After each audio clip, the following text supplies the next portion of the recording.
De Viris Illustribus, la vida de los santos de nuestra Santa Madre, la Iglesia Católica.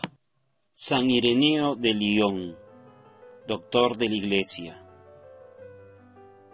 San Ireneo fue el más destacado adversario del siglo II contra el pensamiento gnóstico, es decir, contra aquellas corrientes filosóficas que surgieron en el siglo I entre las sectas judías y algunas cristianas de origen griego, en las que el Evangelio fue aceptado, pero al cual incorporaban sus creencias y algunos rasgos de su cultura emanada de pensadores clásicos, de modo que era una fe contaminada.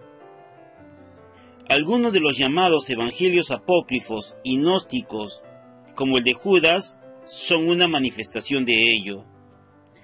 Además, los gnósticos aceptaban las revelaciones privadas que querían añadir a las enseñanzas de los apóstoles y a las enseñanzas patrísticas, es decir, de los grandes pensadores de la Iglesia con gran cercanía a los apóstoles.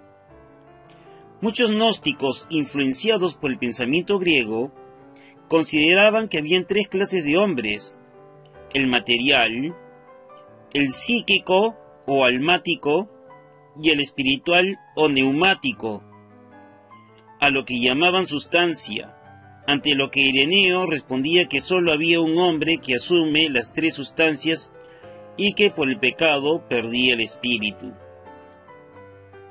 La forma de corregirlos de Ireneo mostraba gran bondad y tolerancia.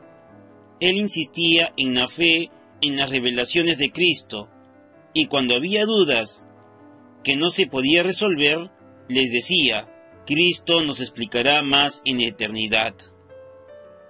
Él atacó principalmente el Evangelio gnóstico de Judas, del cual dice que es un libro utilizado por un grupo gnóstico al que denomina cainitas, el cual lo inventó tratando de hacer pasar a Judas por un ser superior que llevó a cabo el misterio de la traición, para que así Jesús pudiera morir en la cruz y redimiera a la humanidad.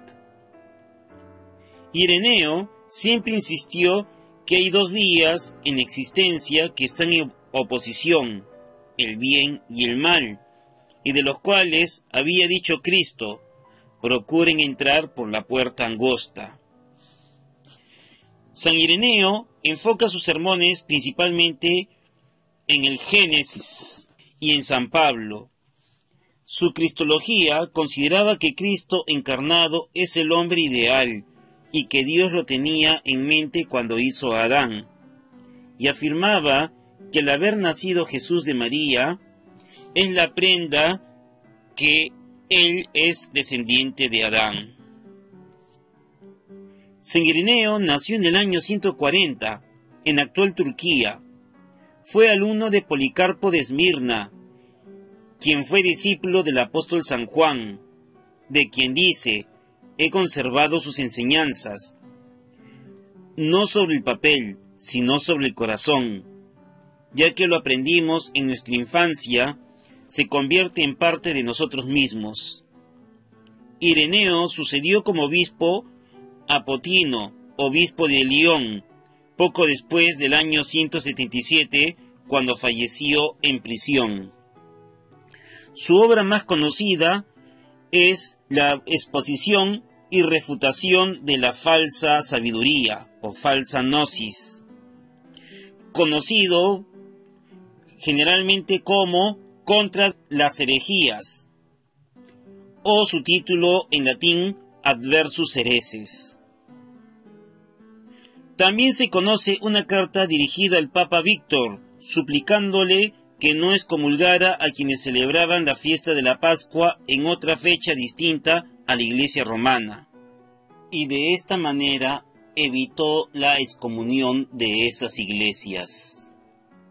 Él escribió tanto en griego como en latín, y decía: hay un solo Dios soberano, universal, que creó todas las cosas por medio de su verbo, que ha organizado y hecho de la nada todas las cosas para que existan. San Ireneo falleció en el año 202, y es celebrado por la Iglesia Católica el 28 de junio, por las iglesias orientales el 23 de agosto, e incluso está incluido en el calendario luterano de los santos. Gracias a sus cartas y sermones, conocemos detalles de la Iglesia y de los personajes que existieron en los primeros años. San Policarpo, por ejemplo, escribió: Ireneo, que se hallaba en Roma en tiempos del martirio del obispo Policarpo, enseñó a muchos. De él proceden muchas obras muy bellas y ortodoxas, en las que recuerda cómo fue discípulo de Policarpo. Refutó apropiadamente a todas las herejías y transmitió la regla de la fe eclesial y católica tal como lo recibió el santo. San Ireneo de Lyon ruega por nosotros.